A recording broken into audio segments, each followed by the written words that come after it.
Bismillahirrahmanirrahim. Assalamualaikum warahmatullahi wabarakatuh. Perkenalkan, kami dari kelompok 3 yang beranggotakan 4 orang, di mana ada Nurul Fitriani, Krisnawati, Vera Puspita, dan saya Rapila Peramita, akan mempresentasikan tentang teori pengupahan dan implementasi sistem pengupahan di Indonesia. Latar belakang. Pengupahan merupakan salah satu aspek penting dalam hubungan industrial karena menyangkut kesejahteraan tenaga kerja dan keberlangsungan usaha. Upah tidak hanya menjadi sumber pendapatan kerja, tetapi juga biaya produksi bagi perusahaan. Oleh karena itu, penentuan upah harus mempertimbangkan berbagai faktor, seperti produktivitas, kondisi ekonomi, dan kebijakan pemerintahan. Dalam ilmu ekonomi, terdapat berbagai teori yang menjelaskan bagaimana upah ditentukan. Sementara itu, di Indonesia, sistem pengupahan telah diatur secara hukum untuk menjamin keadilan dan kesejahteraan pekerja. Teori klasik dari pengupahan. Yang pertama, teori upah alami, natural wage, dikemukakan oleh David Ricardo, menyatakan bahwa upah akan cenderung menyesuaikan dengan biaya hidup minimum agar pekerja dapat bertahan hidup atau level subsisten. Yang kedua, ada teori dana upah, wage fund theory, dikemukakan oleh John. Ketiga, ada teori produktivitas marginal, teori modern yang menyatakan pada jumlah modal yang disisihkan ditentukan oleh nilai untuk membayar tenaga kerja dibandingkan dengan jumlah kerja tenaga terakhir yang diserap oleh perusahaan. Yang keempat, teori pengupahan. Di sini menekankan bahwa upah tidak hanya soal ekonomi, tetapi juga keadilan sosial, di mana upah harus menjamin kehidupan yang layak. Terdapat beberapa teori klasik pengupahan ditentukan dari yang pertama, teori modern pengupahan. Yang A, teori upah efisiensi. Perusahaan memberikan upah lebih tinggi untuk meningkatkan produktivitas, mengurangi absensi, dan menarik tenaga kerja berkualitas. Yang B, teori kelembagaan atau institutional theory, menekankan peran pada yang pertama, pemerintah, yang kedua, serikat pekerja, yang ketiga, regulasi. Dalam praktiknya, upah tidak murni ditentukan dengan pasar. Yang pertama, landasan konstitusional. Semua teori pengupahan di Indonesia berakar pada Undang-Undang Dasar 1945, khususnya yang pertama, Pasal 27 ayat 2, tiap-tiap warga negara berhak atas pekerjaan dan penghidupan yang layak bagi kemanusiaan. Yang kedua, Pasal 28D ayat 2, yang berbunyi, setiap orang berhak untuk bekerja serta mendapatkan imbalan dan perlakuan yang adil dan layak dalam hubungan kerja. Ini adalah pasar dari teori etika pengupahan, di mana upah tidak hanya dilihat sebagai harga tenaga kerja, tetapi sebagai instrumen kemanusiaan. Landasan undang-undang level makro. Regulasi tingkat undang-undang memberikan kerangka besar mengenai perlindungan upah. Undang-Undang Nomor 13 Tahun 2003 tentang Ketenagakerjaan menetapkan hak dasar pekerja atas upah dan perlindungan dari tindakan sewenang-wenang. Undang-Undang Nomor 6 Tahun 2023 atau Undang-Undang Cipta Kerja mengubah beberapa pasal dalam Undang-Undang Nomor 13 Tahun 2003 terkait formulasi upah minimum. Kebijakan pengupahan dan peran Dewan Pengupahan, undang-undang ini lebih condong pada penggabungan antara teori produktivitas dan perlindungan sosial. Lalu, landasan operasional level teknis. Pemerintah menerbitkan Peraturan Pemerintah atau PP sebagai petunjuk teknis pelaksanaan teori pengupahan di lapangan. Peraturan Pemerintah Nomor 36 Tahun 2021 tentang pengupahan merupakan aturan turunan dari Undang-Undang Cipta Kerja yang mengatur detail mengenai komponen upah secara pembayaran dan sanksi.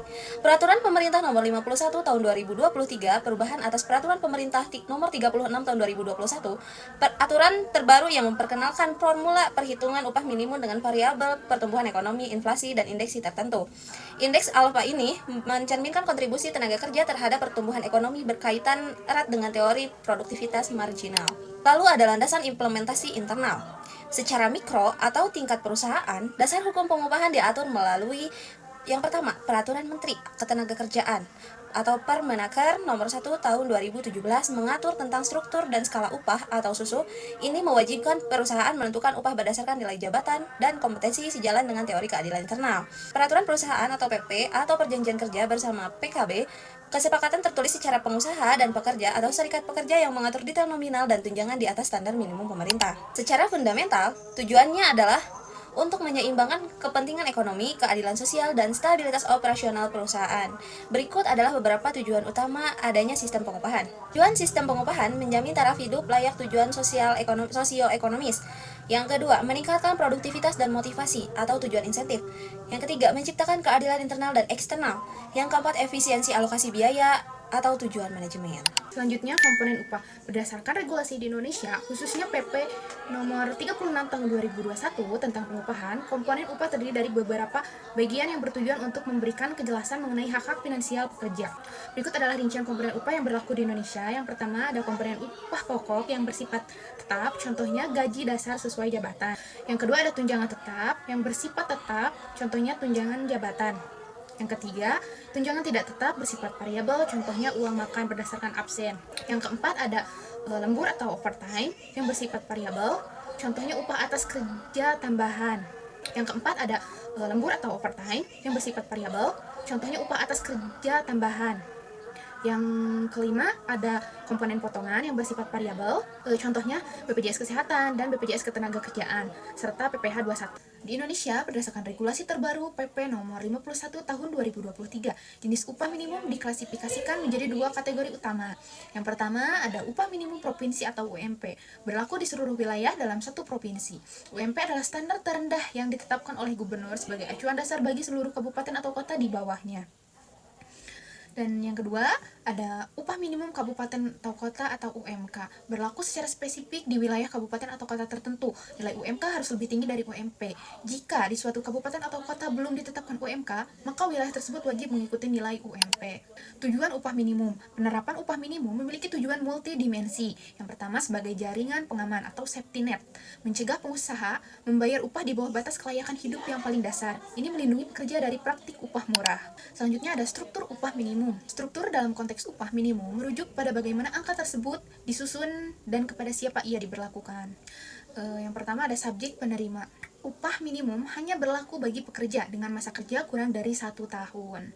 Yang kedua, bagi pekerja dengan masa kerja di atas 1 tahun, upah harus dibayarkan berdasarkan struktur dan skala upah atau SUSU yang mempertimbangkan produktivitas dan masa kerja. Sistem pembayaran upah yang pertama ada berdasarkan waktu, harian, mingguan, dan bulanan. Yang kedua ada berdasarkan hasil borongan atau satuan output. Yang ketiga ada berdasarkan kinerja, bonus, intensif, dan komisi. Yang keempat ada sistem campuran gaji tetap plus bonus. Upah lembur diberikan jika bekerja melebihi jam kerja normal, dihitung berdasarkan peraturan pemerintah perlindungan upah. Pekerja tetap berhak mendapat upah jika yang pertama ada sakit, ada cuti, ada izin tertentu. Implementasi pengupahan di Indonesia, kondisi nyata. Yang pertama ada sektor formal, umumnya mengikuti UMP atau UMK, ada struktur upah yang jelas. Terus juga ada sektor informal, tidak terkait aturan resmi, upah fleksibel dan sering rendah. Permasalahan pengupahannya, yang pertama ada ketimpangan upah, kota besar dengan daerah, industri maju dengan tradisional, kepatuhan perusahaan masih ditemukan. Yang pertama ada upah di bawah minimum, tidak ada tunjangan. Yang ketiga produktivitas rendah, upah sulit naik jika produktivitas rendah. Yang keempat ada inflasi, kenaikan harga mengurangi daya beli. Peran pemerintah berperan dalam menetapkan upah minimum, mengawasi perusahaan, menyelesaikan konflik. Peran serikat pekerja, negosiasi upah, melindungi hak pekerja. Kesimpulannya adalah, teori pengupahan berkembang dari klasik hingga modern di Indonesia. Pengupahan diatur oleh hukum implementasi, masih menghadapi berbagai tantangan. Sarannya adalah, pemerintah perlu meningkatkan pengawasan perusahaan, harus meningkatkan produktivitas bekerja, perlu meningkatkan keterampilan juga. Sekian yang dapat kami sampaikan. Semoga pemaparan materi tadi menjadi wawasan baru bagi kita semua. Terima kasih dan wassalamualaikum warahmatullahi wabarakatuh.